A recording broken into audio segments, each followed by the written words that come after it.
élevé au-dessus de tout. Est-ce que la jeune fille, venez, il faut venir, oui. On va chanter ensemble. Jésus, Jésus, Jésus, tu es élevé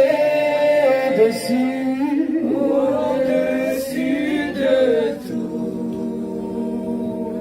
Nous chantons Jésus, Jésus, Jésus, Jésus, tu es élevé au-dessus de tout. Tu es élevé au-dessus de tout. Tu es élevé au-dessus de tout. Tu es élevé au-dessus de tout. Nous chantons Jésus, Jésus. Oh, je veux entendre quelqu'un qui va utiliser sa voix pour chanter Jésus. Tu es élevé au-dessus de tout.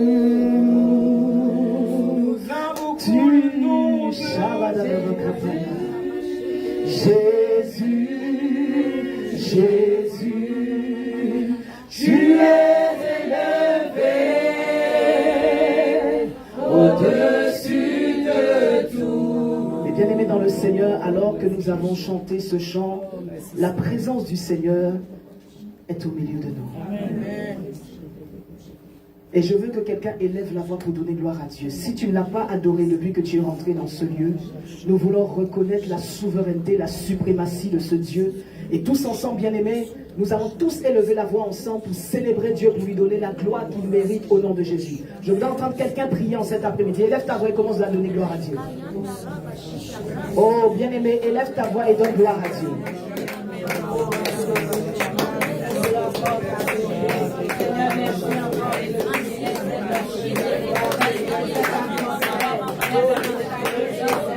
Ma soeur, mon frère, élève la voix, donne gloire à ce Dieu. Il veut entendre l'adoration de quelqu'un.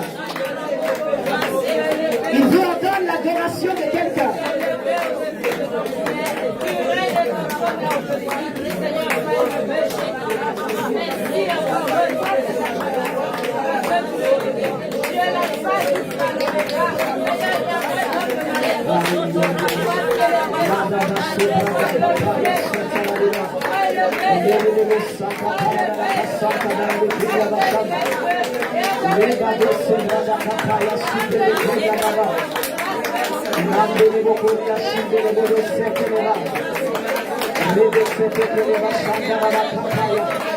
Donne-moi, donne-moi, donne-moi. Donne-moi à Dieu.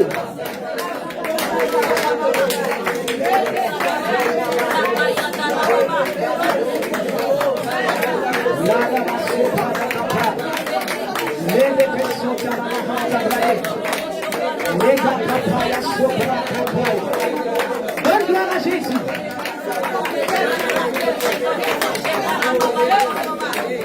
Oh mon Dieu, nous sommes en train de monter en esprit. Donne gloire à Dieu. Dis-lui merci.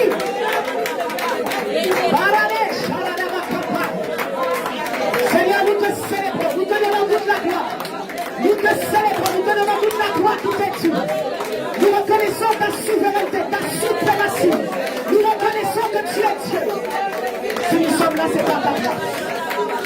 Si nous sommes là, c'est pas ta grâce. Si nous sommes là, c'est pas ta grâce.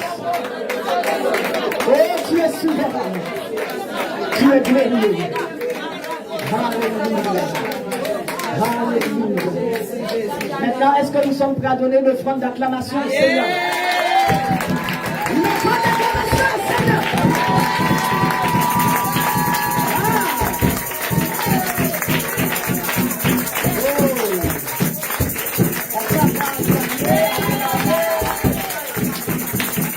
Alléluia. Gloire à Jésus. Amen. Pendant que nous sommes debout, je vais prier. Seigneur, nous te rendons grâce. Nous te donnons gloire. Nous reconnaissons ta souveraineté, ta suprématie et ton autorité. Si nous sommes là, ce n'est que par ta grâce, parce que tu nous as accordé souffle de vie et santé. Et nous sommes reconnaissants pour ce privilège encore une fois qui nous est donné de rentrer dans ta glorieuse présence.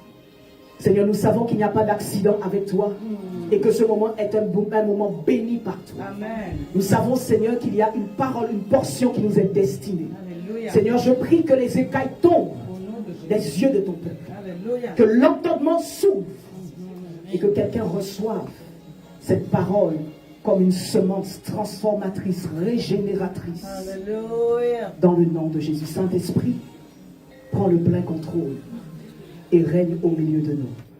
Dans le nom de Jésus.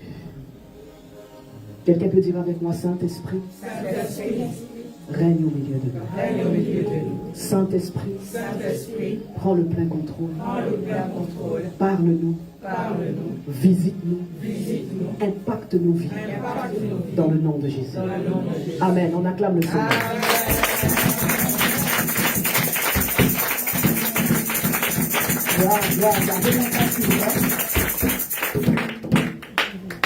Permettez-moi, j'ai mis mon fond musical parce que ça permet à mon esprit de se dégager.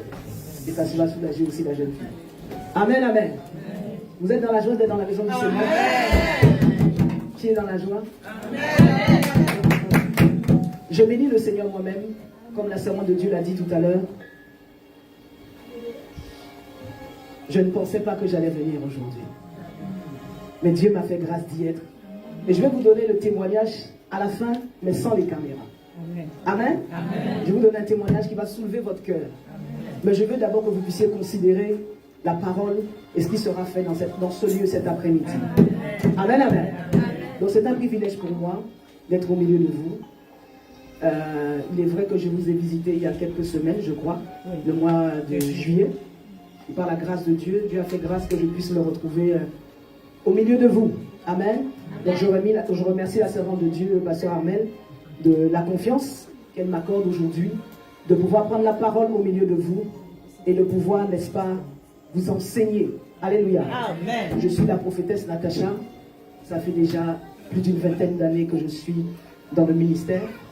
Et Dieu me fait grâce de pouvoir sillonner le monde pour impacter par son esprit. Amen. Alléluia. Amen. Je suis leader du ministère international Montagne de Feu, du Rassemblement des femmes impacteuses ainsi que du l'USB, l'Union des serviteurs bâtisseurs. Amen. Amen. Amen. Et cet après-midi, je viens au milieu de vous en qualité de prophète. Alléluia. Amen. Donc je vous dis déjà que je ne suis pas pasteur. Non pas que je néglige le ministère pastoral, loin de là, mais je ne suis pas pasteur. Ça veut dire que ce qui sort dans ma bouche, votre cœur doit être bien accroché. Amen. Quelqu'un comprend cela? Le cœur doit être accroché. Le cœur doit être accroché. Donc on doit être prêt à recevoir la parole. Amen. Recevoir l'ainsi dit l'Éternel et ce que Dieu a réservé pour chacun d'entre nous. Amen. Alors quand je dis que je viens en qualité de prophète, je viens avec un message spécifique que le Seigneur m'a donné. Amen. Et donc je voudrais transmettre ce message fidèlement. Je dis bien fidèlement. Sans aller à gauche, sans aller à droite, mais quelqu'un d'accord avec ça? Amen. Je vais y aller ni à gauche, ni à droite, mais tout droit. Amen. Voilà pourquoi si vous êtes sensible, je vais mettre un peu de beurre de karité sur votre sensibilité. Amen. Si vous avez un cœur un peu fragile, je vais mettre un peu d'huile d'onction dessus. Avant de pouvoir vous dire quoi que ce soit. Alléluia. Amen. Le Seigneur a de grandes choses pour nous. Amen. Je ne comprends pas votre amen. Amen. Cet après-midi, soyons dynamiques, remplis de feu et d'esprit. Soyons remplis de vie. Parce qu'au milieu de nous, il n'y a pas la mort, mais il y a la vie. Donc nous ne sommes pas timides. Amen. Nous ne sommes pas coincés. Amen. Mais nous manifestons la vie de Jésus-Christ. Alléluia. Amen. Voilà pourquoi je nous demande d'être dynamique. Yes. Amen. Le message que Dieu veut pour nous cet après-midi, est un message qui doit nous impacter et changer nos vies. Amen. Alléluia. Amen. Je ne viens pas ici vous donner un message habituel du mois de septembre où tout le monde déclare des choses qu'on ne voit jamais. Vraiment. Amen. Hein? Je peux avancer. Amen. Je ne suis pas venu ici caresser quelqu'un dans le sens du poil pour vous dire des choses que vous avez l'habitude d'entendre, comme si c'était un récital. Et le mois d'octobre passe, l'année 2026 arrive, et on est toujours dans les mêmes choses. Je ne fais pas cet après-midi de la parole une poésie. Mais ce que vous devez entendre cet après-midi doit prendre forme et vie en vous. Amen. Amen. Et je veux dire à quelqu'un pour commencer. Personne n'enfantera sans la foi. Amen. Amen. Alors pour tous ceux qui se sont assis et qui s'attendent à ce qu'on puisse les entretenir, les pousser un peu pour qu'ils se sentent à l'aise et qu'ils rentrent chez eux. C'est pas bon. Dis à quelqu'un, c'est pas bon. Le message de cet après-midi n'a pas pour vocation à mousser quelqu'un, c'est-à-dire entretenir quelqu'un. Le mettre à l'aise pour qu'il rentre chez lui avec la joie. Amen. Le message doit vous percuter, vous malmener, vous bousculer. Amen.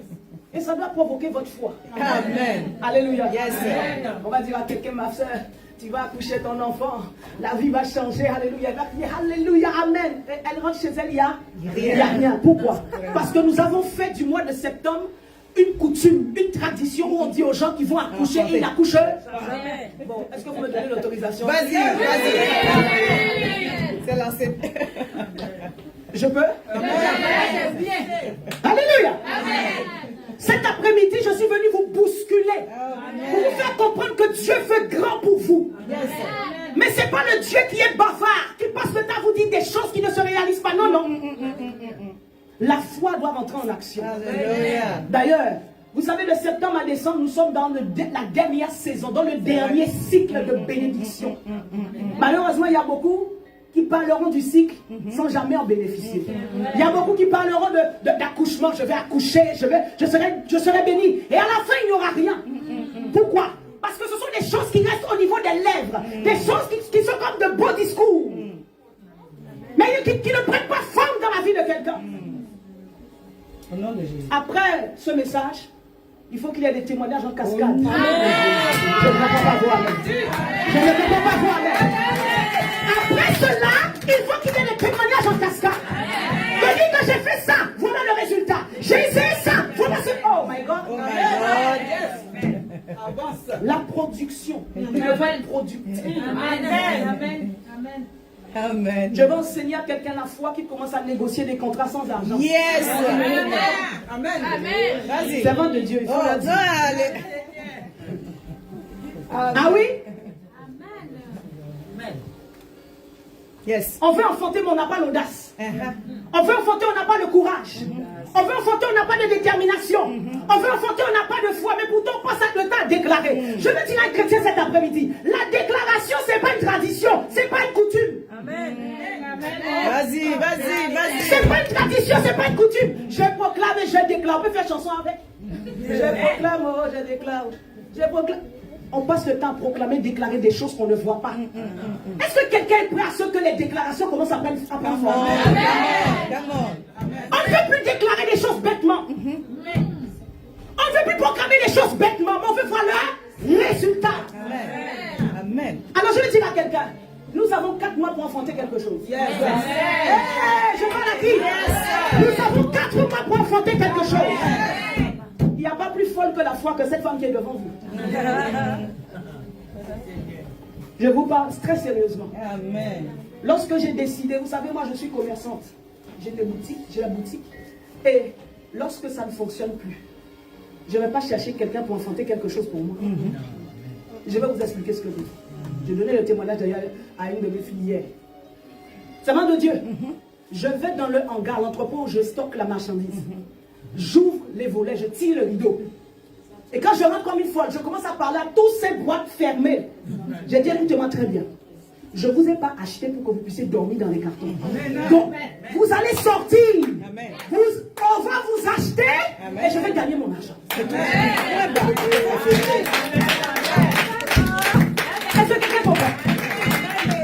Je ne fais pas partie des servants de Dieu qui vont vous dire faites, mais qui ne le fait pas. Je suis une entrepreneuse, je travaille dur, plus qu'un homme. C'est pour vous dire que quand vous parlez de la foi, ce n'est pas des discours. On vient vous parler des choses que nous mettons en pratique.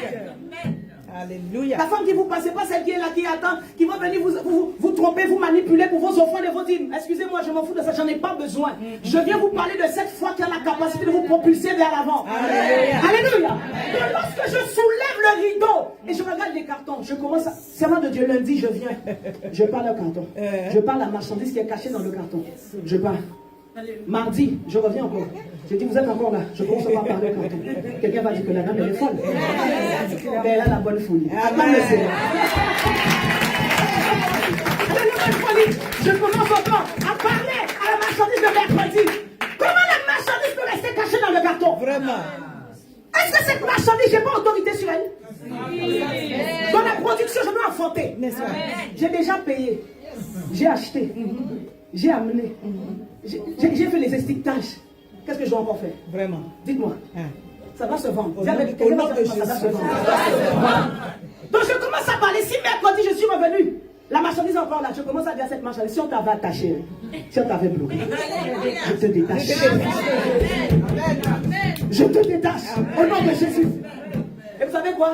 C'est le nom de Dieu. Quand je vais revenir, une petite dame va sortir de là où elle sort. Elle commence à ramasser les choses. Ramasser les choses, elle met dans le caddie, elle a mis. Je dis ça, c'est pas la gloire de Dieu. Amen. C'est pas la gloire de Dieu, ça. Alléluia. On ne veut pas que le mois de septembre soit un mois répétitif où les gens viennent à l'église répéter des choses comme si ce sont des robots. Amen. Amen. Mais il faut vraiment enfanter quelque chose. Maintenant, pour enfanter, mais bien aimé dans le Seigneur, il faut avoir la foi. Amen. On peut tout vous dire. Vous pouvez tout déclarer, mais à la fin, il n'y a rien. Le Dieu que nous servons est un Dieu puissant qui est vivant.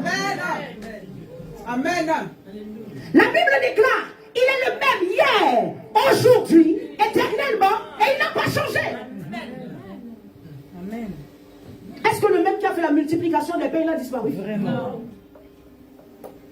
Je vais déclarer sur la vie de quelqu'un que Dieu vous amène à cette dimension spirituelle où vous aurez la capacité de déclencher la multiplication. Amen. Le 7 pains, 2 poissons. C'est ça, non? Amen. Yes. Ça nourrit combien de monde? Je peux vous bousculer un peu? 7 pains, 2 poissons. Si je viens avec ça, elle est folle. Mais 7 pains, 2 poissons a nourri une multitude. Alléluia. Alors que quand le compte est à moins 100 €, votre cœur commence à battre.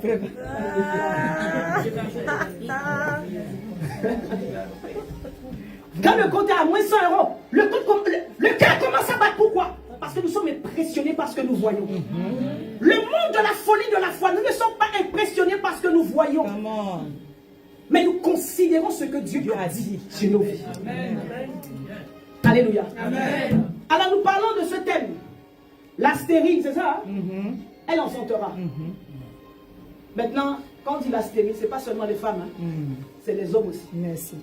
Alléluia. Amen. La Bible nous appelle épouse, corps de Christ. Amen. Hommes et femmes, nous tous, nous sommes des épouses. Amen. Mais l'épouse a la nature féminine. Dans cette nature féminine, ça veut dire que tous, nous sommes appelés à produire quelque chose. Amen. Donc ne considérez pas que c'est un discours qui est spécifique pour les femmes, mais c'est pour l'épouse, le corps de Christ. Amen. Voilà pourquoi le discours que je vais tenir ici n'est pas un discours qui est personnalisé pour des femmes. Non, c'est pour tout le monde. Amen. Alléluia. Amen. La première des choses que nous devons comprendre, c'est que la stérilité n'est pas seulement une réalité biologique. Amen. Quand on parle de réalité biologique, c'est-à-dire là où il y a une anomalie, un dysfonctionnement dans la chair de quelqu'un qui ne lui permet pas de pouvoir enfanter. Amen. Donc la stérilité, le premier niveau de stérilité que nous tous nous connaissons, c'est la stérilité biologique, c'est-à-dire celle qui est physique, celle qui est dans la chair. Mais pour nous les enfants de Dieu, nous comprenons qu'au-delà de ça, la stérilité n'est pas seulement une réalité biologique, mais elle est aussi une image spirituelle. Amen. Amen. Amen. Elle est une image spirituelle, pourquoi? Parce qu'au-delà de ne pas avoir la possibilité ou les capacités de pouvoir enfanter un enfant, il y a des choses aussi qui peuvent être bloquées dans nos vies. Nous n'arrivons pas à enfanter nos projets. Nous n'arrivons pas à nous réaliser. Nous n'arrivons pas à donner vie aux choses. Alléluia. Amen. Alléluia. Amen. Et nous devons savoir que Dieu transforme la stérilité en fécondité. Amen. Je n'entends pas l'amen de Dieu. Nous sommes en train de décoller. J'ai 45 minutes, n'est-ce pas? C'est ça? Voilà. Je vais utiliser mes 45 minutes pour bousculer le culte. Amen. Quelqu'un est d'accord avec ça? Amen. Vous savez, lorsqu'on parle de grossesse, on parle d'enfantement, on parle de grossesse. Et dans la grossesse, il y a ce qu'on appelle 9 mois. C'est un cycle. 9 mois. Mais, bien aimé dans le Seigneur, dans les 9 mois, il y a d'abord un embryon. N'est-ce pas? Dans les 9 mois, il y a d'abord un embryon qui va se transformer progressivement au fur et à mesure, étape par étape, jusqu'à devenir un bébé. Alléluia. Amen. On peut être en grossesse, mais l'embryon n'est pas un bébé. Amen. Amen. Amen. Amen. On peut être en grossesse, mais l'embryon n'est pas un bébé. La preuve en est, on reconnaît une femme, une mère, seulement lorsqu'elle a donné naissance au bébé. Alléluia. Amen. Alléluia. Amen. Et donc il y a l'embryon, le fœtus, et ensuite le bébé, l'enfant qui est palpable. Alléluia. Mais nous devons savoir que durant ces 9 mois, il y a ce qu'on appelle le cycle. C'est-à-dire le cycle qui part de 0 jusqu'à 9. Et c'est souvent ce cycle qui est compliqué. Alléluia. Amen. Lorsque le cycle se met en route, il y a plusieurs étapes. Et semaine après semaine, n'est-ce pas, nous avons un enfant qui va grandir, qui va se développer dans le ventre de sa mère. Amen. Alléluia. Amen. Qui va grandir. Vous savez, nous avons beaucoup de fausses couches. On commence, on ne termine jamais. On introduit, mais ça n'arrive jamais au bout. On démarre bien, mais ça échoue toujours. C'est ce qu'on appelle la fausse couche. La grossesse a commencé, mais en chemin, ça part. Alléluia. Et si on pose la question à plusieurs, beaucoup diront oui, j'ai commencé, mais je n'ai pas fini. On appelle ça la fausse couche spirituelle. Quelqu'un qui a entamé, qui a commencé quelque chose, mais qui n'a pas su terminer. Alléluia. Et je vais vous faire comprendre ici que la grossesse, pour la terminer, pour arriver au terme et donner naissance, si vous n'avez pas la foi, vous ne pouvez pas atteindre ce niveau. Voilà pourquoi lorsqu'on passe le temps à dire aux gens, vous allez accoucher, tout le monde, on peut recevoir, entendre ça, mais tout le monde n'a pas la capacité d'accoucher. Je suis en train de dire à quelqu'un, aussi longtemps que votre foi n'est pas suffisante, vous entendrez parler d'accouchement sans jamais... Vous entendrez parler d'accouchement sans jamais pouvoir vous-même accoucher quelque chose, sans jamais pouvoir produire quelque chose, aussi longtemps que votre foi n'est pas active. Amen. Alléluia. Amen. Vous remarquerez que lorsqu'une femme est enceinte, dans le cycle dont nous parlons, un embryon fœtus et qui devient un bébé, il y a un développement, n'est-ce pas? Au fur et à mesure, l'enfant développe, il se développe, et à un moment donné, il y a ce qu'on appelle les organes qui commencent à prendre forme. Amen. Alléluia. Et sachez que si un enfant sort prématurément, il a des difficultés à respirer. Pourquoi? Parce que les poumons n'ont pas eu le temps de se développer. Amen. Alors il y a deux notions que nous devons garder en mémoire. La fausse couche et la prématurité. Quelqu'un dit avec moi fausse couche, et prématurité. La prématurité, c'est lorsque la chose sort avant son temps. C'est ça. Et quand la chose sort avant son temps, ça n'a pas eu le temps de bien d'être formé correctement. Et donc, ça s'essouffle et ça meurt. Quelqu'un me comprend ici? Amen. Amen. Un enfant, lorsqu'il n'a pas eu le temps de... Ses poumons ne sont pas assez développés. Quand il naît, il ne peut pas respirer seul. C'est ça. On doit lui donner des piqûres pour essayer un peu de booster comment dirais-je, les poumons, pour que les poumons lui donnent le pouvoir respirer. C'est ce qu'on appelle des enfants prématurés que vous retrouvez dans les couveuses et dans le service de réanimation. Alléluia. Amen. Ce sont des enfants qui sont sortis avant le temps. Alors aujourd'hui, nous faisons face à deux catégories. Des fausses couches et des prématurés. Les prématurés, c'est ceux qui sont pressés, qui n'aiment pas le cycle, qui n'aiment pas attendre. Oh. Hey, vas-y. Les prématurés, ce sont les pressés, ceux qui veulent tout voir vite, qui n'aiment pas prendre leur temps, qui n'aiment pas laisser les choses arriver à maturation, mais qui sont pressés, souvent à cause de la pression sociale, de la frustration et aussi de la jalousie. Et aussi de la jalousie. Donc on est pressé de faire sortir quelque chose qui n'est pas viable. Amen. Vas-y. On est pressé de montrer quelque chose qui n'a pas encore de forme. Vraiment. On appelle cela, comment? La prématurité. prématurité. Maintenant, bien aimé dans le Seigneur, pour ceux qui sont dans la fausse couche, souvent aussi c'est dû à quoi? on ne sait pas ce qu'on veut. On dit, ma soeur, vous voulez quoi? Ah, maman, je vais ouvrir un salon de beauté. Après, 2 semaines après, 1 mois après, ah non, maman, finalement, je vais être coiffeuse. Oh non, maman, priez pour moi parce que je veux ci. Tous les 1 mois, vous changez d'avis. Qu'est-ce que vous allez enfanter? Vraiment. Un enfant bizarre. Parce que vous ne savez pas ce que vous voulez. Les fausses couches parce que vous n'êtes pas conscient de votre destinée. Vous savez, une personne qui connaît sa destinée ne s'éparpille pas partout. Au nom de Jésus. Cette personne se concentre sur une chose. C'est ce que Dieu lui a montré. On ne se fatigue pas, on ne s'épuise pas, on ne gaspille pas son énergie dans quelque chose qui ne nous est pas destiné. Amen. Voilà Alléluia. pourquoi parfois on cherche à enfanter des choses qui ne nous appartiennent pas. Oh, je ne comprends pas. Vas-y. C'est que les gens ne comprennent pas. Alléluia. On veut enfanter des choses. Comme quelqu'un va entendre que la servante de Dieu a dit que elle a les boutiques, elle a dit, oh, moi aussi. Mais ma soeur, est-ce que vous êtes sûr que vous pouvez enfanter ça? Dieu a donné à chacun ses capacités. Amen. Dieu a donné à chacun son couloir. Dieu a donné à chacun ses talents. Alléluia. Dieu a donné à chacun ses performances. Voilà pourquoi lorsque vous-même vous n'avez pas d'assise, vous ne savez pas où vous posez, vous essayez de rentrer dans les projets de tout le monde sans jamais avoir un projet qui est le vôtre. Et c'est là où vous faites des fausses couches à ne pas finir. Aujourd'hui, je suis esthéticienne. Demain, c'est comme un enfant qui m'a dit, maman, je vais être cuisinière. Après quelques temps, après, elle revient me dire que je vais faire mécanique. J'ai dit au nom de Jésus. Au nom de Jésus. De la cuisine, dites-moi, c'est quel genre de bon? De la cuisine à la mécanique. Quelqu'un qui est dans les pâtisseries, dans la nourriture, qui veut mettre sa main après dans le cambouis. Oh, come on, est-ce que quelqu'un me comprend? C'est une personne stable. Vraiment. Même si elle aurait me dit, bon, je vais dans la restaurant, je vais dans l'hôtellerie, je vais me dire, bon, il y a quand même une petite similitude, il y a un petit quelque chose.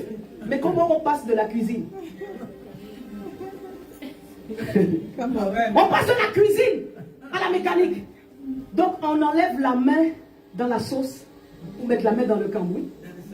Est-ce que vous voyez, ça c'est pas une personne qui est perturbée. Et là je dis au nom de Jésus, si ton esprit est perturbé, je ramène ton esprit à la droiture. Si c'est le diable qui te fatigue, je ramène ton esprit à la droiture. Alléluia. On est perturbé parce qu'on ne connaît pas sa destinée. Écoutez bien aimé dans le Seigneur. Le bon enfantement, c'est celui qui se fait sur base de connaissance de sa destinée. Amen. Amen. Si vous ne connaissez pas votre destinée, vous chercherez toujours à enfanter les choses à tout va dans tous les sens. Ça n'a pas de logique. Amen bien. Donc avant de commencer à enfanter, il faut d'abord recevoir le plan de Dieu pour sa vie. Amen. Amen. Vous ne savez pas ce que Dieu fait pour vous. Vous ne connaissez pas la destinée que Dieu a pour vous. Vous ne connaissez pas l'avenir que Dieu a pour vous. Mais vous enfantez tout. Vous voulez tout. C'est pas possible. C'est pas possible. Vous savez, lorsque Dieu se révèle à vous, il dit, ma fille, je t'appelle à la grandeur. Amen. Je t'appelle à la distinction. Amen. Tu es une femme de qualité. Amen. Tu es une femme de distinction. Amen. Hein? Maintenant, quand vous avez reçu cette révélation, dites-moi, est-ce qu'on peut vous retrouver dans n'importe quoi? Non, non, non. N'est-ce pas une indication claire déjà qui vous donne une direction, une orientation de comment vous devez mener votre vie? Quelqu'un, Dieu vous dit, vous êtes dans la grandeur. Ma fille, j'ai fait de toi une femme distinguée. Mon fils, j'ai fait de toi un homme de qualité. Mais voyez l'homme de qualité dans le désordre. Ça veut dire qu'il ne se respecte pas lui-même. Il ne respecte pas le plan de Dieu pour sa vie. Je répète tout le temps ce verset de Jérémie 29, 11. Car les projets que j'ai formés sur vous sont des projets de paix, non de malheur, afin de vous assurer un avenir et de l'espérance. Mon avenir se cache dans le plan que Dieu a pour moi. Amen. Quelqu'un a compris ça? Mon avenir se cache dans le plan que Dieu a pour moi. Amen. Ça veut dire que tout ce que j'essaie de faire en dehors du plan de Dieu, je perds mon temps. Amen. Quelqu'un va dire avec moi, je ne perdrai plus mon temps. Je ne perdrai plus mon temps. Vous avez entendu que votre soeur a commencé à envoyer les conteneurs dans je ne sais quel pays. Vous courez si vous voulez vous envoyer des conteneurs. Ne laissez pas votre orgueil, votre suffisance, votre ego, ne laissez pas la jalousie, la sorcellerie vous empêcher de rentrer dans votre destinée. Arrêtez ce mouvement du suivisme. Amen. Oh yes. Quelqu'un me comprend? À force de suivre l'autre, vous perdez vous-même. Vous perdez vos repères, vous perdez votre direction et vous perdez aussi votre destinée. Chacun doit rester dans son couloir. Si Dieu dit pour vous, c'est la coiffure, restez dans votre coiffure. Amen. Bien. S'il doit envoyer ses conteneurs en Allemagne ou je ne sais où, dans quel pays, laissez-le faire son affaire. Amen. Si vous, Dieu dit, vendez des voitures d'occasion, vendez vos voitures. Amen. Alléluia. Vous voyez, c'est moi de Dieu, pendant que je suis en train de parler, on dit, oh là là, la prophétesse, là vraiment, on dirait que le ministère prophétique est intéressant. Hein. Demain, elle m'a dit, maman, j'ai dormi. Et Dieu m'a dit, je suis prophétesse. Je suis prophétesse. Mais si je vous explique ce que la prophétesse veut, vous allez fuir. Vous dites que je ne peux être prophétesse. Alléluia. Que chacun reste dans son Couloir. On dirait qu'il y a des gens qui sont fâchés. Non, on est d'accord. Et quand vous fâchez, que chacun reste dans son couloir. C'est comme j'étais sur TikTok, je faisais un programme d'impact prophétique sur TikTok. Et j'étais en train de dire aux hommes de Dieu, tu es évangéliste, mais comme le ministère d'évangéliste est trop à la mode en ce moment, tu vas abandonner ton ministère d'évangéliste parce que tu as vu la profa de feu en train de donner des révélations authentiques. Donc toi aussi tu vas aller dans la révélation. Tu abandonnes ton ministère d'évangéliste parce que c'est plus à la mode et tu veux devenir prophète. Mais tu vas enfanter quoi? Vraiment. On dit on ne peut donner que ce qu'on a. C'est comme ça que beaucoup deviennent des voleurs, des escrocs, des aventuriers qui commencent à vous inventer des prophéties pour vous décaisser. Pourquoi? Parce qu'ils se perdent eux-mêmes. Ils n'ont plus leur propre repère. Chacun est amené à enfanter dans sa destinée, dans le projet que Dieu a pour lui. Essayez d'enfanter dans le projet de la prophétesse, vous allez mourir. Oui? Parce que là où je ne meurs pas, vous allez mourir. C'est ça. Là où je ne m'étouffe pas, vous allez vous étouffer. Et c'est valable pour tous. Alléluia. Amen. Alors je ne sais pas combien de fois on vous a demandé de déclarer, de proclamer que l'enfantement, la bénédiction arrive. Mais je vais dire à quelqu'un, ce soir ce n'est pas un discours, cet après-midi ce n'est pas un discours pour chatouiller quelqu'un. Je ne suis pas là pour caresser quelqu'un dans le sens du poil. Je ne suis pas là pour émoustiller quelqu'un, ni pour le contenter. Il y a des gens qui sont venus parfois, qui viennent à l'église, ils sont contents parce qu'aujourd'hui c'est le jour du 9e mois, donc on va me donner un message qui va chauffer un peu mon cœur. Je ne suis pas là pour chauffer votre cœur, je suis là pour vous malmener, pour vous bousculer. J'ai bien dit malmener, bousculer. Quand vous rentrez chez vous, vous vous asseyez, vous commencez à réfléchir. Amen. Vas-y. Alléluia. Amen. J'ai donc parlé de l'embryon, du fœtus et ensuite de l'enfant. Si je veux traduire cela, essayer de donner une forme imagée de la chose. L'embryon, c'est quoi? C'est la vision reçue. Un embryon, c'est le départ. Vous voyez, quand une femme tombe enceinte, c'est mieux qu'un petit grain comme ça. Bravo. Quelque chose de minuscule. Qu'on voit, qu'on ne peut même pas voir à l'œil nu. Il faut des machines. Donc c'est une chose minuscule. Donc pour essayer un peu d'imager les choses, l'embryon correspond à la vision reçue. Vous savez, lorsque la vision arrive, c'est quelque chose qui est entre vos mains et parfois vous ne savez pas quoi en faire. Alléluia. Amen. Et lorsqu'on parle de vision, la vision c'est quoi? C'est une idée que Dieu nous donne. C'est une promesse. C'est une conviction qui naît dans le cœur d'un homme. Et ça c'est les prémices, c'est le départ de la chose. Donc en comparaison, c'est comme l'embryon. Alléluia. Amen. Maintenant, quand on arrive au stade de fœtus, entre l'embryon et le fœtus, il y a déjà eu un développement qui s'est fait. Et dans le but d'arriver à maturation, et de donner naissance à cet enfant, n'est-ce pas? Amen. Maintenant, comprenez ceci. Le deuxième niveau, la formation cachée. Quand on reçoit l'idée, on reçoit la vision, la formation cachée. Bien-aimé dans le Seigneur. Dans cette période, c'est une période de silence. Amen. Amen. Amen. Bien. C'est une période de silence, de secret. Amen. C'est une période secrète de silence. Amen. C'est une période de discrétion. Amen. Une période où nous sommes en train de travailler dans l'ombre. Amen. Nous sommes en train de développer quelque chose dans l'ombre. Jusqu'à ce que la chose devienne ce bébé que tout le monde peut regarder. Ce bébé que tout le monde peut voir. Notre problème à nous, c'est qu'on n'a pas encore bien formé la chose, mais on veut montrer aux gens. Comment? On n'a même pas encore eu le temps de pétrir ça, d'arranger un peu, de lui donner une forme. Mais on est pressé de présenter aux autres. On ne présente pas ce qui est inachevé. Amen.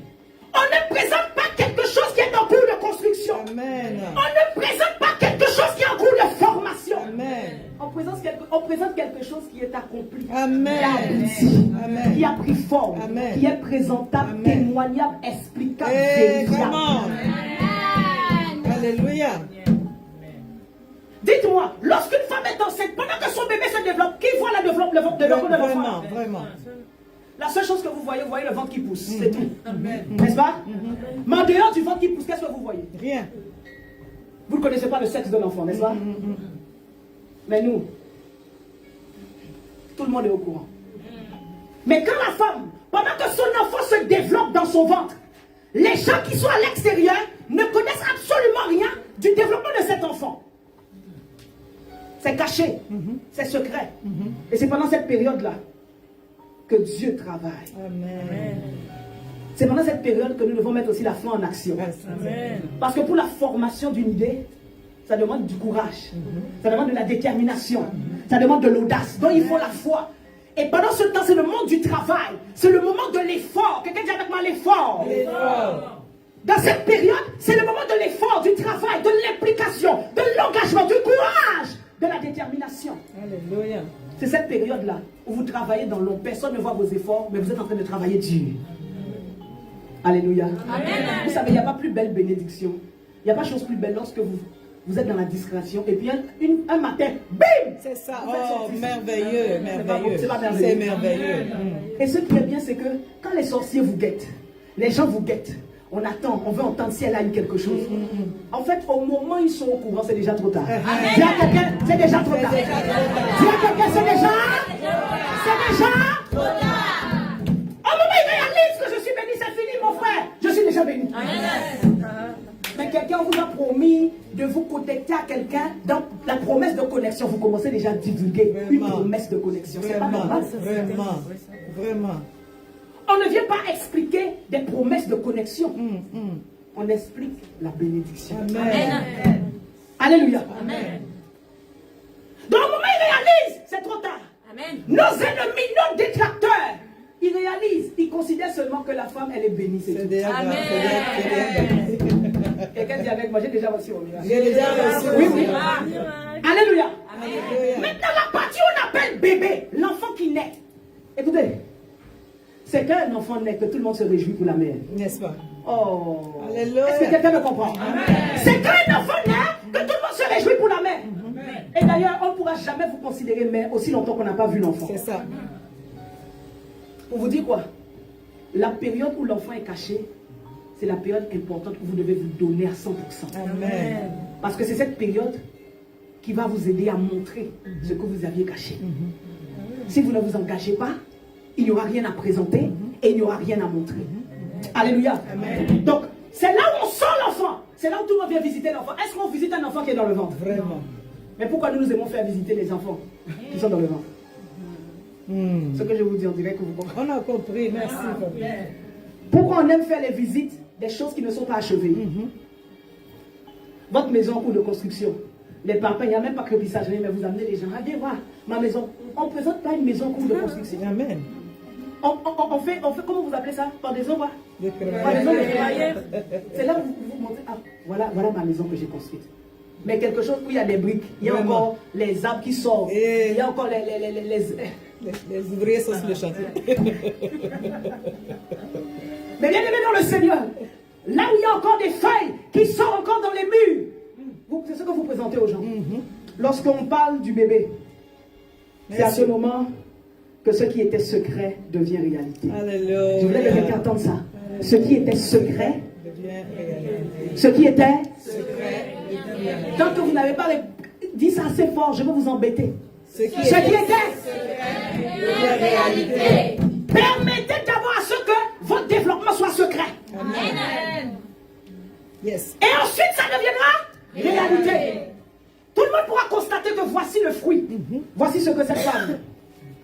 Quand on parle de réalité, on parle de ce qui est tangible et palpable. Amen. Ce qui est vérifiable, témoignable. N'est-ce pas? Quelque chose qui n'est pas témoignable, mais on en parle. Eh. Une chose qui n'est pas, oh my God, une chose qui n'est pas témoignable, mais on en parle. Bien-aimé dans le Seigneur.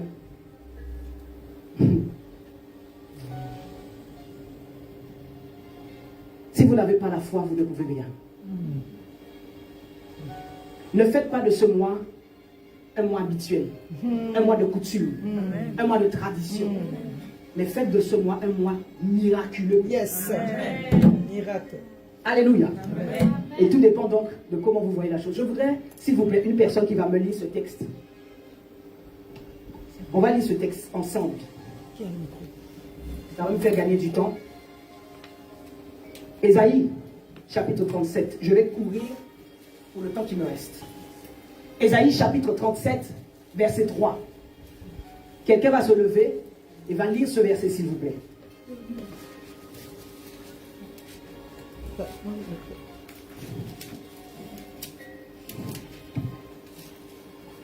Je lis la parole du Seigneur. Oui. Ésaïe 37, verset 3. Et il lui dit, ainsi parle Ézéchias. Ce jour est un jour d'angoisse, Ce jour est un jour d'angoisse, oui. de châtiment et d'opprobre, De châtiment et d'opprobre, oui. car les enfants sont près de sortir. Du Car les enfants sont près de sortir, oui. du sein maternel. Du sein maternel. Prêt, et il n'y a point de force pour l'enfantement. Ma soeur, merci beaucoup. Je vais lire encore cela. Merci beaucoup. Je ne sais pas si quelqu'un a compris ce texte. Je vais lire encore. Écoutez ce que Ézéchias, le roi Ézéchias, ce qu'il dit. Les enfants sont prêts à sortir ou encore à naître du sein maternel. Mais il n'y a point de force pour l'enfantement.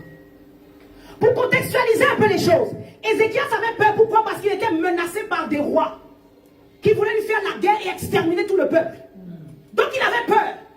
Maintenant, voici le message qu'Ézéchias va envoyer au prophète. Il dit, les enfants sont prêts à sortir, sont prêts à naître du sein maternel. Mais il n'y a pas de force pour l'enfantement. Est-ce que vous savez que ce texte est un mystère? Maintenant, nous montons dans la révélation. On peut? Amen. Amen. Comment expliquer que l'homme est face à une guerre, mais lui, il parle d'enfantement? Comment? Comment expliquer qu'un homme est menacé, le roi est menacé par un autre qui veut exterminer son peuple, mais lui, il ne parle pas de guerre, il parle d'enfantement. Il ne dit pas que nous avons peur, il ne dit pas qu'on va nous tuer, mais il dit quoi? Les enfants sont prêts à naître, sont prêts à sortir du sein maternel. Mais il n'y a pas de force. Hey. Amen. Hey. Amen. Il n'y a pas de force pour l'enfantement. Ézéchias est en train de nous montrer que même une victoire est une grossesse. Amen. Yes. Yes. Une guerre déclenchée contre votre vie. C'est une grossesse. Enfanter, nous sommes amenés à enfanter notre victoire. Amen. Comment l'homme est confronté à la guerre, mais il parle d'enfantement. Et ce qui me touche, il dit, les enfants sont prêts à naître. Qu'est-ce que ça veut dire? Un enfant qui est prêt à naître, c'est un enfant qui a atteint les 9 mois. C'est ça. C'est un enfant dont le cycle est terminé. Alors il dit que les enfants sont prêts à naître. Mais nous n'avons pas de force pour enfanter. C'est puissant. C'est fort. Vous pouvez avoir la foi pour la grossesse, mais pas la foi pour l'enfantement. Oh my God. Oh my God. Help us. Vous pouvez avoir la foi pour la grossesse, mais ne pas avoir la foi pour l'enfantement. Ézéchias a tenu bon jusqu'au bout.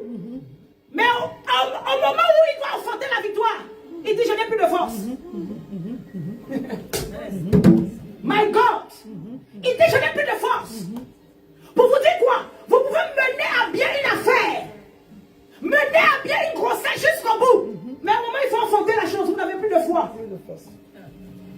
c'est quoi? La foi. Personne n'enfante sans la foi. Amen. Amen. Amen. Alors, lorsque vous n'avez plus de force, vous n'avez plus de foi. Mais comment expliquer qu'il est arrivé jusqu'à là? Qu'est-ce qui lui a permis de tenir jusqu'ici? Il avait la foi de la grossesse. Et la foi de l'enfantement. Mais il n'avait pas la foi de l'enfantement. On peut avoir la foi de persévérer devant les situations difficiles. On combat, on lutte, on est là, on est debout, on est solide. Mais au moment où il faut faire sortir la chose, pouf, on a perdu toutes nos forces. On est vidé. La foi de l'enfantement, si vous ne l'avez pas, ça ne sert à rien. Parce que si quelqu'un a eu la foi pour toute une grossesse et arrivé à l'enfantement, il n'a pas de force, c'est dommage. C'est dommage, hein? C'est lamentable. Pourquoi? Parce que c'est de l'énergie, de l'effort et du temps perdu pour rien. Mais comme Ézéchias était sage, Ézéchias s'est rendu compte que moi je ne peux plus, je suis limité. Comme je n'ai plus de force, je dois faire appel au prophète de l'Éternel. Oh my God, my God, my God. Comme je n'ai plus de force, comme je n'ai pas la force pour enfanter, je dois faire appel au prophète de l'Éternel. Ézéchias, malgré son niveau de roi, il a eu l'humilité de reconnaître qu'il est arrivé au bout. Il arrive à sa limite, il avait besoin de renfort. Amen. Alléluia. La foi de la grossesse et la foi de l'enfantement, c'est deux fois différentes. Amen. La foi de la grossesse vous permet de persévérer, d'avancer, de tenir bon devant les épreuves, hein, d'avoir un peu de courage, hein, un peu de détermination, voilà, un peu d'audace, un peu. Donc vous mélangez un peu les choses et vous avancez. Mais vous savez quoi? La foi pour l'enfantement, c'est une autre dimension. Pourquoi? Parce qu'au moment où il faut enfanter, c'est là où il y a la plus grande douleur. Oh, comment? C'est là où il y a la plus grande douleur. Vous pouvez avoir des nausées, vous avez mal au ventre, vous avez envie de vomir. Mais quand les contractions arrivent, les contractions n'ont rien à voir avec le vomissement, hein, n'est-ce pas? Qui a déjà couché ici? Qui a déjà couché ici? Quand vous accouchez, quand les contractions arrivent, ma soeur, vous sentez comme si le ventre va se déchirer. N'est-ce pas? Maintenant, est-ce que le vomissement, vous pouvez comparer ça au vomi? Pas du tout. Vous pouvez comparer ça aux nausées? Vous pouvez comparer ça aux douleurs de ventre? C'est ce qu'on appelle la grossesse. Vous ne pouvez pas comparer cela. Imaginez, maman, vous avez fait 9 mois. Parfois même vous avez ni nausée, rien du tout. Vous êtes belle, le nez ne grossit pas. Tout est nickel. Tout est nickel. Vous êtes WW, rien n'a bougé. Alléluia. Et quand vous arrivez sur la table, vous croyez que ça sera aussi pareil. Mais vous vous trompez parce que quand il faut maintenant accoucher, c'est pas la même affaire. Dis avec moi, c'est pas la même affaire. Au moment où il faut accoucher, là maintenant les douleurs vont commencer. Et ce qui est terrible, servant de Dieu, c'est que malgré toutes ces douleurs, il faut quand même pousser. Et si vous remarquez, on dit, madame, quand vous avez une constration, poussez. Donc c'est quand la douleur monte qu'il faut pousser. Est-ce que quelqu'un comprend? Donc imaginez maintenant quelqu'un qui a une petite grossesse. Je connais des amis, elles vont accoucher jusqu'à 9 mois. Elle est à la plage. Elle fait des randonnées. Elle est en train de se balader avec son short sur elle. Tout est nickel. Mais quand on rentre dans la salle d'accouchement, on entend sa bouche là-bas. Bien-aimé, l'accouchement et la grossesse, c'est deux dimensions différentes. Et Ézéchias s'est rendu compte que la force là, il n'a plus. Il a besoin d'aide. Il a dit non, appelez le prophète. Parce que les enfants sont sur le point de sortir. Mais il n'y a plus de force pour les sortir enfants. Ça veut dire quoi? Ézéchias est en train de dire que j'ai combattu, j'ai tenu bon jusqu'ici. Mais le roi là, il m'a terrassé. Je ne peux pas affronter Amen. Je ne peux pas affronter ma victoire. Oh Seigneur. Je suis en train de dire à quelqu'un, la victoire à l'endroit de l'enfant. Au nom de Jésus. Je parle à quelqu'un. Cette victoire, nous devons l'enfanter. Quelles que soient les douleurs, quelle que soit la température, quelle que soit la dureté, on va enfanter. On va enfanter. Yes. Maman, quand la contraction arrive, ça coupe sous le ventre. Vous avez l'impression comme si c'est une décharge électrique qu'on a lancée sous le ventre qui va vous déraper. Hey! Hey! Hey! D'ailleurs, si vous pouvez attraper quelqu'un, ça va vous déchirer. C'est grave. Même maman, pourtant, à 8 mois, on se baladait sur la plage. On était contente. Hein, on mangeait nos petites glaces. On était à l'aise. On était à Mais c'est l'aise. quand l'accouchement arrive que vous comprenez que cette affaire est La sérieuse. vraie Alléluia. Vous entendez quelqu'un qui crie, envoyez la péridurale, il faut me libérer. Pourquoi? Parce que ça fait mal. Ça fait très mal. Mais écoutez-moi très bien. Le 9e mois, c'est le mois le plus tendu, le mois le plus exigeant. C'est vrai. C'est le mois où vous devez rassembler toutes vos forces.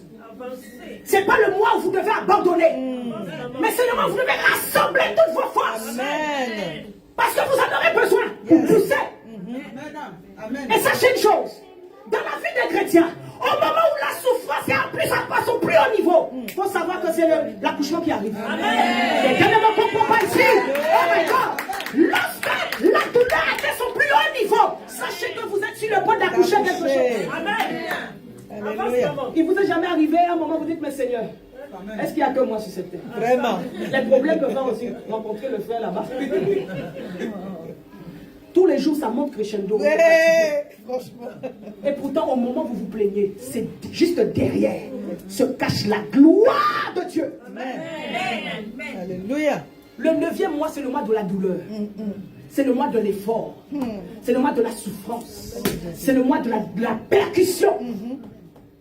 Mais ce qui est paradoxal dans le 9e mois, le 9e mois, c'est le mois de la douleur.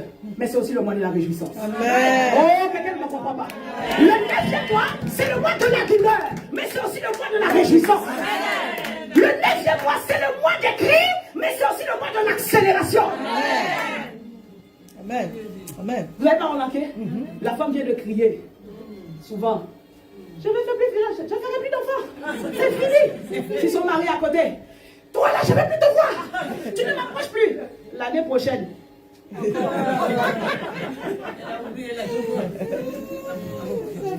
Après 9 mois, la femme vient de crier sur la table. Mais quand l'enfant est dans ses mains, c'est le temps de la réjouissance. Quelqu'un acclame le Seigneur pour ça.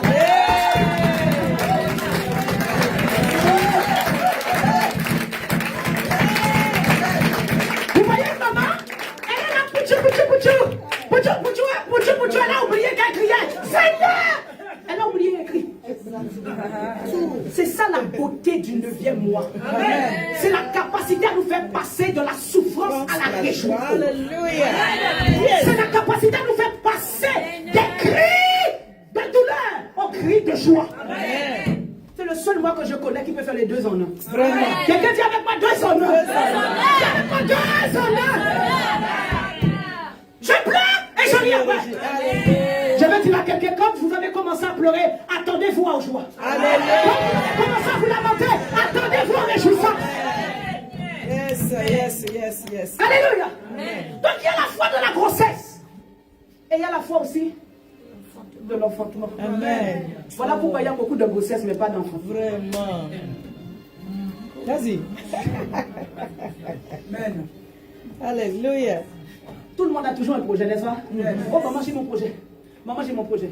Posez-vous la question. Beaucoup de projets, mais peu de témoignages. S'il n'y a pas de témoignages, c'est qu'il n'y a pas de foi d'enfantement. Est-ce que quelqu'un est prêt à changer des choses? Amen. Ça change au nom de Jésus. Quelqu'un est prêt à changer des choses? On ne veut plus parler, on veut témoigner. Quelqu'un va dire avec moi, je ne veux plus parler, mais je veux témoigner. Je veux témoigner.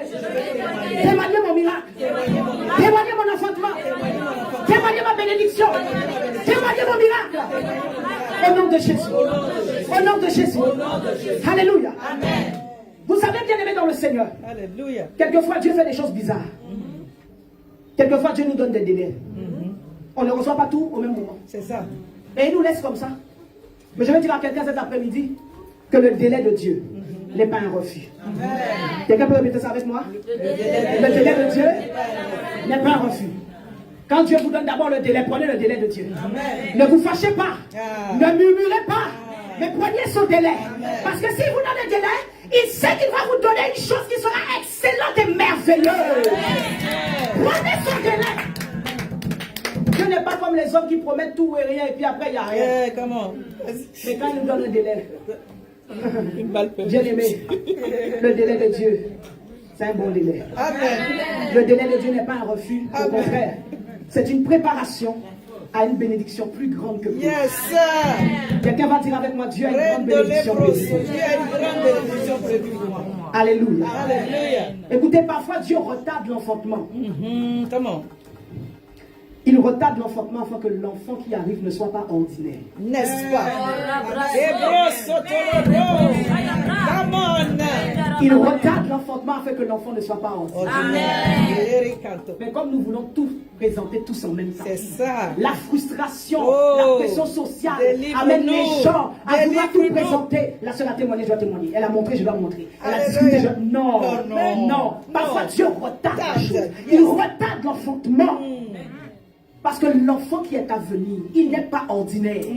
L'enfantement à venir n'est pas ordinaire. Amen. Mais c'est extraordinaire. Amen. Ça doit retenir l'attention et marquer les esprits. Alléluia. Un enfant qui apporte la grâce. Amen. Yes, yes. Alléluia. Amen. Écoutez s'il vous plaît. Je vais dire quelque chose, ne vous fâchez pas. Vas-y, vas-y. Avez-vous déjà vu un chien dans un zoo? Jamais. Je vais vous choquer. Hein? Avez-vous déjà vu un chien dans un zoo? Avez-vous déjà vu un lapin dans un zoo? Répondez-moi. Avez-vous vu une souris dans un zoo? Maintenant, avez-vous déjà vu un éléphant dans un zoo? Avez-vous déjà vu une girafe dans un zoo? Avez-vous déjà vu une baleine dans un aquarium? Non. Oh. Les aquariums où on paye pour... N'est-ce pas?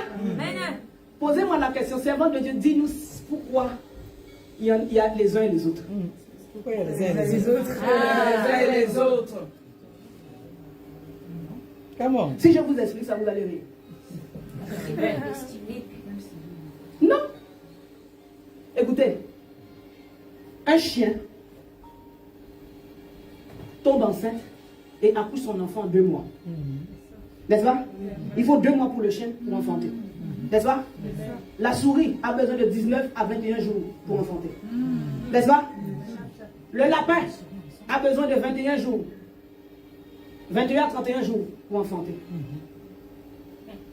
La souris, le chien, les lapins, ce sont les animaux de compagnie. On appelle ça les NAC. Ou bien vous connaissez, non? Ce qu'on appelle les NAC, nouveaux animaux de compagnie. Ça veut dire que ces bêtes-là, ce sont des animaux qu'on retrouve dans nos maisons, qu'on chouchoute, qui restent avec nous. Mais on ne peut pas mettre un éléphant dans une maison. Comment? Je parle avec vous. Amen. On ne peut pas mettre un éléphant dans une maison. Qui va garder un éléphant comme animal de compagnie? Personne. Qui va garder une girafe comme animal de compagnie? Personne. Qui veut prendre une baleine pour mettre dans sa piscine? Qui? Je vais vous faire comprendre ceci. Un éléphant, pour donner naissance à un éléphanteau, il faut 22 mois. 22 mois, ça fait combien d'années? Hey, je suis en train de vous amener quelque part. Presque 2 ans pour donner un éléphanteau. Quelqu'un me suit? Comment? La girafe a besoin de 15 mois pour donner naissance à son girafon. Maintenant, la baleine. La baleine aussi a besoin de 15 mois. Si on prend même le requin, parfois vous trouvez des requins même dans les aquariums. Le requin a besoin de combien de mois? Selon le requin, il y a des requins même c'est 42 mois. Hey. J'ai étudié ça, oui. 42 mois. D'autres c'est 16 mois. Selon la race de la bête. Ça finit pas. Ok? Voilà. Donc l'éléphant, combien de mois? 22 mois. La girafe, la baleine, combien de mois? 15 à 16 mois. Vous voyez la différence entre les deux? Dans une année, le chien peut donner des chiots à gogo. Le lapin peut donner À gogo aussi. la souris peut donner mais l'éléphant, Non. il lui faut 2 ans pour donner Un un. seul. Mais quand il donne un, quand l'éléphant donne un seul, ça rattrape tout ce que le chien a donné. Ça rattrape tout ce que le lapin a donné.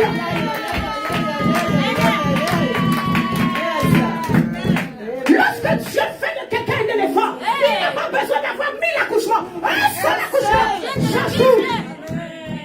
Alléluia. Amen. Écoutez, je vous donne 3 exemples. Sarah, Anne, Elisabeth. Sarah est restée stérile pendant combien d'années? Vieille. 25 ans. Abraham a donné Ismaël. Dieu dit qu'il ne veut pas Ismaël. En tout cas. Parce que c'est Isaac qui l'a dit. Pourquoi? Parce que le fils de la promesse doit passer par le sein de Sarah. Amen. Pourtant, Abraham, c'est le père d'Ismaël. Mais Dieu ne veut pas d'Ismaël. Pourquoi? Parce que quand la promesse est sortie sur monsieur et dame. Quand la promesse était sortie, Isaac devait sortir du sein de Sarah. Et puisque Ismaël ne venait pas du sein de Sarah, alors Dieu a dit que ça, c'est pas lui. Ça, c'est Ismaël. Isaac doit venir après. Écoutez très bien. Sarah n'a pas donné naissance à des multitudes. Mais le seul Isaac, Oh my God. Quelle brèche. le seul Isaac sortait de la jalousie et de la frustration. Au nom de Jésus. Laissez les gens donner naissance à ceux qui nom de peuvent. Jésus. Laissez les gens enfanter Au ceux qui nom doivent de enfanter. Si Jésus. c'est un seul que vous devez enfanter, si c'est sur un seul que Dieu doit vous distinguer, il le fera. Il le fera. Maintenant, quand on prie, qu'est-ce qu'on dit? Le Dieu d'Abraham, d'Isaac. Dit qui? Oh! On va Alléluia. répéter encore. Lorsqu'on prie, on dit quoi? Le Dieu d'Abraham, le Dieu d'Isaac. On n'a pas besoin d'Ismaël, non? Le Dieu dit d'Isaac. Pourquoi? Alléluia. Sarah, elle a compris la leçon. Sarah était folle, hein? Dieu dit tu vas enfanter Isaac. Elle-même, elle prend Agar. Elle l'envoie chez son mari. La femme elle-même donne sa servante à son mari. Vraiment. Maintenant, quand le monsieur va consommer Agar, permettez-moi, hein? Il n'a pas dit non. Hein. Ah, c'est la dame qui a donné, c'est son problème. Il n'y a pas malade. Abraham va consommer Agar. Dans la consommation, Agar tombe enceinte. Elle donne Ismaël. Maintenant, Ismaël commence à grandir dans la maison de Sarah. Agar commence à trémousser dans la maison de Sarah. Maintenant, c'est la même Sarah qui est fâchée. Yeah. Sarah est fâchée parce qu'Ismaël grandit dans sa maison. Sarah est fâchée parce que Agar commence à prendre des ailes dans sa maison. Et c'est elle-même qui dit à Abraham, il faut chasser, je ne veux plus de ces gens-là chez moi. Il faut la chasser. Vous savez quoi? Il fallait qu'elle arrive à ce niveau d'humiliation pour qu'elle comprenne que en matière d'enfantement, il faut avoir confiance et foi en Dieu. Amen. C'est quand Ismaël a commencé à grandir, qu'Agar commence à se trémousser, le cœur de Sarah fait bim, bim. Elle comprend que non, c'est mon erreur. J'aurais dû avoir foi en Dieu. Alléluia. Attendre la promesse de Dieu. C'est elle-même qui dit il faut chasser. Abraham, libère. Je ne veux plus voir Agar dans ma maison. Je ne veux plus voir Ismaël dans ma maison. Et vous savez quoi? C'est à ce moment-là que la foi de Sarah était à son plus haut niveau. C'est là où Dieu a vu que cette fois-ci, Sarah, tu es prêt à enfanter. C'est là, quelques temps après, la Bible dira, Isaac est rentré dans la maison. Amen. Vous pouvez marcher avec la promesse qui vieillit en vous parce que vous n'avez pas la foi de l'enfant. Alléluia. Nous avons l'exemple de Anne. Pénina elle avait beaucoup d'enfants, non? N'est-ce pas? Pénina avait beaucoup d'enfants, bien aimés dans le Seigneur. Elle avait beaucoup d'enfants. La Bible dit qu'elle mortifiait Anne parce qu'elle n'avait pas d'enfants. Mais écoutez, un matin. Quelqu'un dit avec moi un matin. Un matin. Il y a eu bim! Qui est sorti? Qui est sorti? N'est-ce pas que Samuel était l'un des plus grands prophètes de la Bible? Parce que vous pleurez parce que les autres ont eu des enfants avant vous. Vous pleurez parce que les autres ont eu des réalisations avant vous. Alors que ce que Dieu veut vous donner veut marquer les esprits, marquer les générations. Yes. On peut ne pas avoir beaucoup, mais le seul que Dieu nous a donné, ça nous distingue. Merci Jésus. Et Élisabeth, pareil, elle était là, vieille de son état. Mais quand Dieu a décidé de lui donner un enfant, il lui a donné qui? Jean-Baptiste, l'homme qui a préparé le chemin de Jésus. Amen. La Bible dit, lorsque les deux mères se sont rencontrées, le ventre était gonflé. Marie vient vers Élisabeth. Quand les deux bébés ont senti dans leur atmosphère qu'ils ne sont pas loin, ils ont commencé à bouger dans le sein de leur mère pour reconnaître que les deux n'étaient pas ordinaires, mais ils étaient extraordinaires. Amen. Alléluia. Amen. Écoutez-moi très bien. 22 mois pour un éléphanteau. Mais je vous assure que quand l'éléphant donne naissance, les gens sortent dehors pour admirer l'éléphant. Qui sort dehors pour admirer un lapin? Qui sort dehors pour admirer une souris? Au contraire, on les tue, on lui met des tapettes. Hein? Bon, on peut dire le chien un peu aimé. Le chien est beaucoup aimé. mais qui sort dehors. Vous allez voir les gens qui sortent dehors pour admirer un chien comme... Non. Mais je vous assure que si un éléphant passe par là, les gens s'arrêtent. N'est-ce pas? Les gens s'arrêtent. Pourquoi? Parce que quand ils voient comment l'éléphant, il y a une statue. L'éléphant est lourd. L'éléphant est imposant. Ah! Ils s'arrêtent tous pour regarder l'éléphant. Je vais dire à quelqu'un, si vous avez la foi, les gens s'arrêteront pour regarder la dimension de ce miracle, la dimension de cette bénédiction, la dimension de cet enfantement. Le tout n'est pas d'aller vite. Amen. Amen. Mais c'est d'enfanter la bonne chose au Oh, bon moment. yes, maman. Alléluia. Yes. Enfanter la bonne chose au bon moment. Au bon moment. Je vois des femmes qui sont là, oh non, je suis dans la stérilité. Moi, je veux un enfant, je veux un enfant, je veux un enfant. Je suis fatiguée, je suis déjà vieille. Hey, Hey. Dieu donne en son temps. Amen. Ecclésiaste chapitre 3, verset 11. Il fait toutes choses belles. La kabaya. Il fait toutes choses belles ou bonnes. Ah! Son temps. C'est pas dans le temps de la jalousie. Non. C'est pas dans le temps de la frustration. C'est pas dans le temps des émotions. C'est pas dans le temps des sentiments. Mais dans le temps imparti par Dieu. Ah, merci Jésus. Dieu ne donne rien avant, rien après. Amen. Il donne au bon moment. Amen. Souvenez-vous, les sœurs de Lazare disent que Dieu, Jésus, tu es en retard. Lazare est déjà mort. Lazare est déjà mort. Mais il avait dit quoi? Cette maladie n'est pas pour la mort, mais elle est pour la gloire de Dieu. Devant de Dieu, je vais gratter 5 minutes. Je vais gratter 5 minutes pour pouvoir vous donner quelques points dans un verset précis. D'accord. Avant de clôturer. Amen. Parce que s'il faut parler, moi Dieu m'a donné. Vous allez rester ici jusqu'à demain. Mais je ne veux pas faire ça. Non. On a des règles, on a Amen. des horaires à respecter. Alléluia. Amen. Genèse chapitre 1, verset 28. Et c'est sur ce verset que nous clôturons. Genèse chapitre 1, verset 28. Je vais vous montrer que dès le début de la création, il a été question de fécondité. Amen. Il a été question de fertilité. Amen. Il a été question de production Amen. ou de productivité. Donc si vous ne produisez pas, c'est pas normal. C'est pas bon. Amen. C'est pas le plan de Dieu pour vous. Amen. Vous n'êtes pas venu pour accompagner quelqu'un sur la terre. Amen. Prêche, maman. Chacun va enfanter ce qu'il doit enfanter. Amen. Alléluia. Amen. Genèse chapitre 1, verset 28, je lis rapidement. Dieu l'est. Béni. Est-ce que quelqu'un veut parler fort avec moi? Amen. Dieu l'est. Béni. Encore une fois, Dieu l'est. Béni. Est-ce que c'était maudit? Non. Vraiment. Dieu l'est. Béni. Ça veut dire qu'une fois que la parole de Dieu est sortie sur ma vie, je suis Béni. C'est indiscutable, non négociable. Non, vraiment. Je dis que c'est indiscutable, non négociable. Dieu m'a béni. Amen. Pas ça, amen. Amen. Que les gens soient fâchés ou pas. Que les gens soient d'accord ou pas. Que les gens m'aiment ou pas. Que les gens m'acclament ou pas. Que les gens m'accompagnent ou pas. Que les gens me soutiennent ou pas. Que les gens me regardent ou pas. Dieu m'a béni. Comment? C'est indiscutable, Eh. non négociable. Amen. Sans débat. La Bible dit, Dieu l'est. Béni. Est-ce que le diable pouvait changer ça? Non. Et Dieu le dit. C'est ce que j'ai dit. Il est béni, mais il a dit. Oh, c'est Hey, Hey, Yahweh. il a dit, Amen. soyez féconds. Amen. Est-ce qu'on peut regarder quelqu'un et lui dire, Dieu dit. Dieu Il faut lui dire, Dieu dit, dit. soyez féconds. Soyez féconds. Est-ce que c'est discutable? Non. C'est négociable? Non. C'est une bénédiction qui est universelle. Amen. Ça ne s'attache pas seulement à Adam et Ève. Non. Mais c'est une bénédiction qui est Universelle. Dieu a déjà dit, Amen. soyez. Féconds. Après, il dit quoi? Multipliez.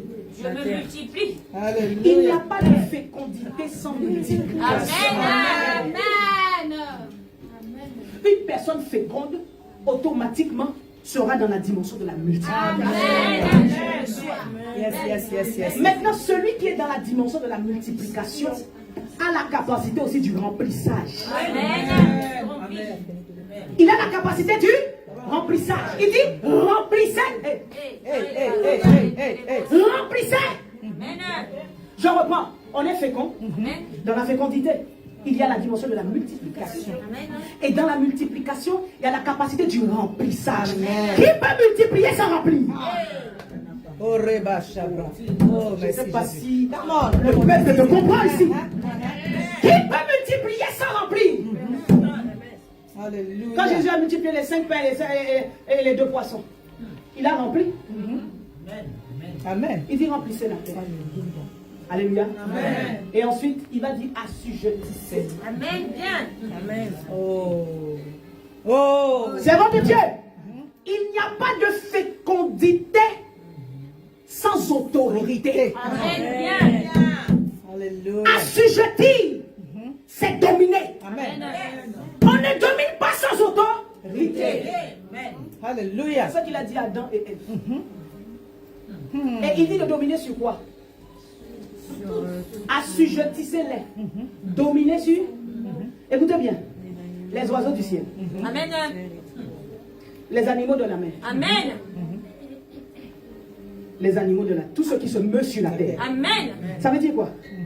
Dans la dimension de fécondité, de multiplication, de remplissage et d'autorité, Dieu dit à Adam, Adam, ce que je te donne, ça a la capacité de toucher le ciel, de toucher la terre, de toucher la mer. Amen. Ça veut dire que les 3 éléments, les 3 dimensions, le ciel et tout son environnement, la terre et son environnement, les eaux, la mer et tout l'environnement, Amen. il dit dominer. Amen. Ça veut dire que quand ma fécondité, ma fertilité sort, elle a la capacité de toucher les éléments du ciel, de la terre, de la mer. C'est ainsi que je peux Come prospérer on. Yes. dans tout ce qui est lié à la Au mer. nom de Jésus. Je peux prospérer dans tout ce qui est lié avec. Amen. Je parle à quelqu'un. Je peux prospérer avec tout ce qui est lié au ciel. Je peux prospérer avec tout ce qui est lié à la terre. Je peux prospérer avec tout ce qui est lié dans les eaux. Alléluia. Ekerebos. On parle tout le temps des eaux, l'esprit des eaux, l'esprit des eaux. Ma soeur, il faut enlever un peu ça de votre tête. Il y a bénédiction là-bas aussi. Il y a- Come on. Dieu dit à Adam, assujettissez tous ceux qui se meuvent sur la terre, les animaux de la mer. Et d'ailleurs, la Bible dit que c'est Adam qui a donné le nom de tous les animaux. Quand Adam voit monsieur le lion qui arrive, il dit, toi avec ta carrure, ta statue, toi je vais t'appeler lion. Qui lui a dit que de l'appeler lion? Adam a compris qu'il était, il avait le règne de la domination. Il a compris que tout pouvoir lui avait été donné. Et qu'il avait la capacité de dire, toi tu es l'oiseau. Toi tu es je sais qui. Toi tu es la baleine. Toi tu es le requin. Amen. Comment il savait qu'il fallait appeler celui-là requin et l'autre crabe? Alléluia. Et je suis en train de nous dire ceci. Premier point. Dans fécond, il y a plusieurs choses. Dans fécondité, il y a l'abondance. Amen. Dans la fécondité, il y a l'abondance. Dans la fécondité, il y a la capacité de création, la créativité. Et quand je parle de créativité, enfanter les choses, ce n'est pas seulement des choses matérielles. Dieu a la capacité de vous faire enfanter des idées. Amen. Comment? Et je vais m'adresser à tous les jeunes. Yes, yes, yes. Vas-y. Dieu peut utiliser des jeunes, amener des jeunes gens à enfanter des choses glorieuses. Peut-être pas par la prière, peut-être pas par les choses spirituelles, mais il peut vous donner une capacité d'enfanter des idées qui peuvent vous rendre prospères. Vous voyez que Zuckerberg et tous les autres, ce sont des gens qui avaient des capacités, mais des idées qu'ils ont développées. Et aujourd'hui, ils sont multimilliardaires. Yes, yes, yes, yes. Dans la fécondité se cache la créativité. Come on. La créativité qui peut donner, enfanter des idées, des concepts qui peuvent vous distinguer. On peut vous voir avec vos cheveux, mais ce qu'il y a dans votre tête, c'est des pépites.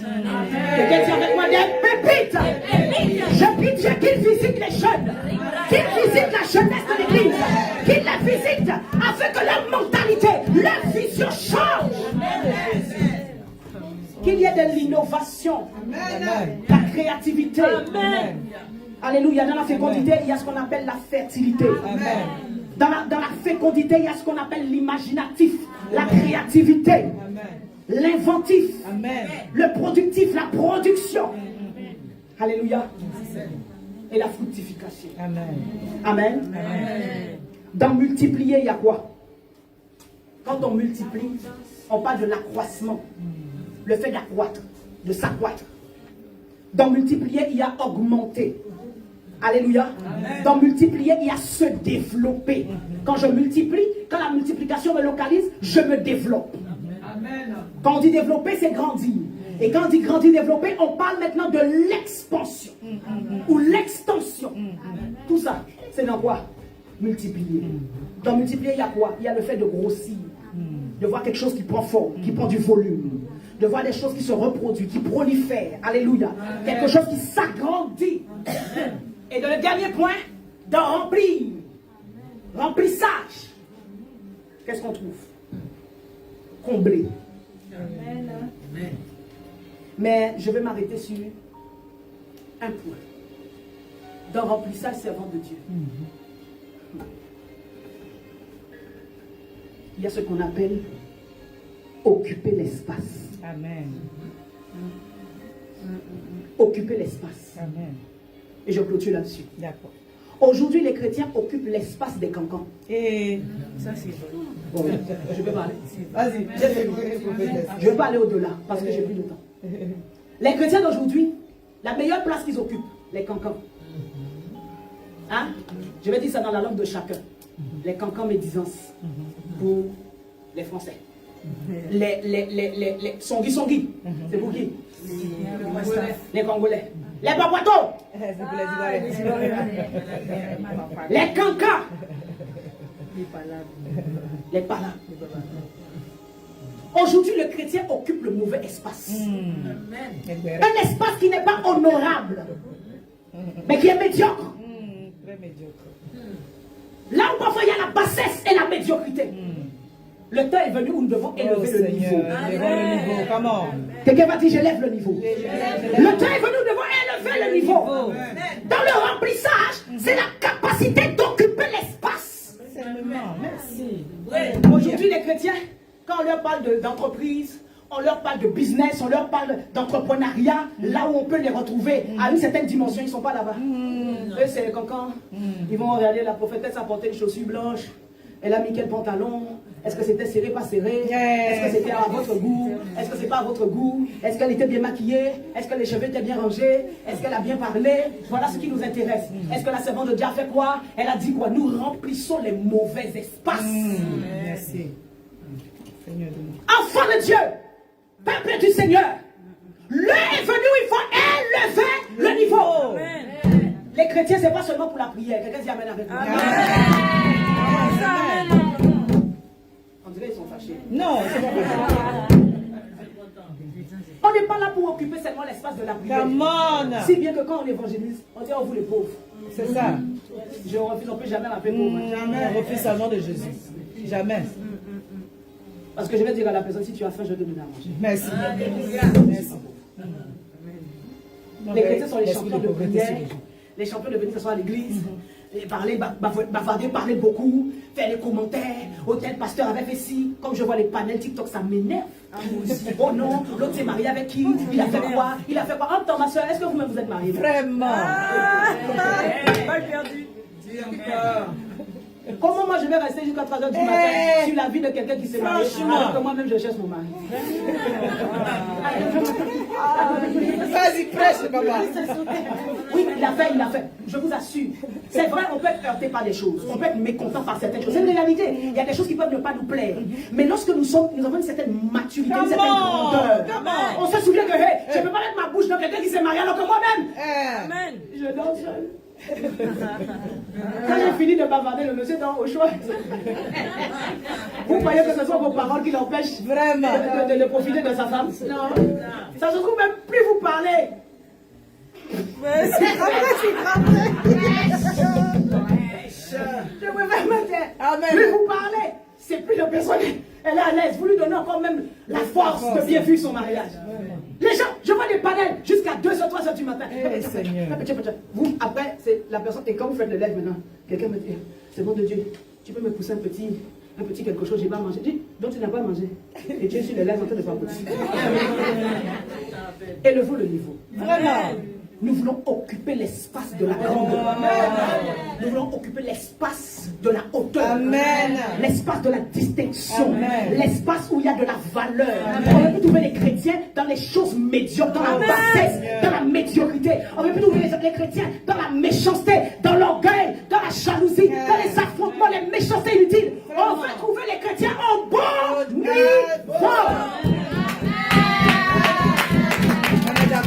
Voilà pourquoi, que ce soit les jeunes, les moins jeunes, les personnes âgées ou les personnes entre deux âges, l'heure est venue de changer la vision, de changer la mentalité, de changer les pensées, la compréhension. L'heure est venue de changer tout ça et puis produire de bons fruits. Dans cette saison, nous avons jusqu'à décembre pour enfanter des belles choses. Yes. Je veux entendre la servante de Dieu que prophétesse. Il y a un de mes enfants, après ton passage là. L'enfant a dit qu'elle va ouvrir son entreprise. C'est là où on veut nous voir. C'est ça. Quand je vois les femmes d'affaires, quand je vois les hommes d'affaires, ils n'ont pas le temps de rester dans la vie des pasteurs. Mais ils sont dans leur vie. Ils bâtissent des choses solides. Et quand ils viennent, ils dansent, ils célèbrent Dieu. Mais ils savent ce qu'il y a dans leur poche. Alléluia. Ils célèbrent Dieu. Mais ils savent ce qu'ils ont entrepris. L'heure est venue où nous devons élever le niveau. Est-ce que nous sommes d'accord pour occuper le bon espace? Sommes-nous d'accord pour occuper le bon espace? On ne va plus rester dans les bêtises, dans la médiocrité. Alléluia. Nous voulons voir des jeunes qui vont venir. Maman, j'ai une idée pour l'église. J'ai dormi, j'ai réfléchi. Voilà ce que je vois qui peut aider l'église, qui peut développer l'église. Voilà ce que j'ai vu, qui peut m'amener plus loin. Alléluia. Amen. Est-ce qu'on est prêt à décoller? Amen. Je vais faire une prière avec vous. Amen. Nous n'avons pas le temps d'aller plus loin, de faire plus que ça. Merci Jésus. Oh my God. Alléluia. Jeune dame, je vais vous parler. Vous êtes d'accord avec ça? Vous êtes d'accord avec ça? Vous avez peur?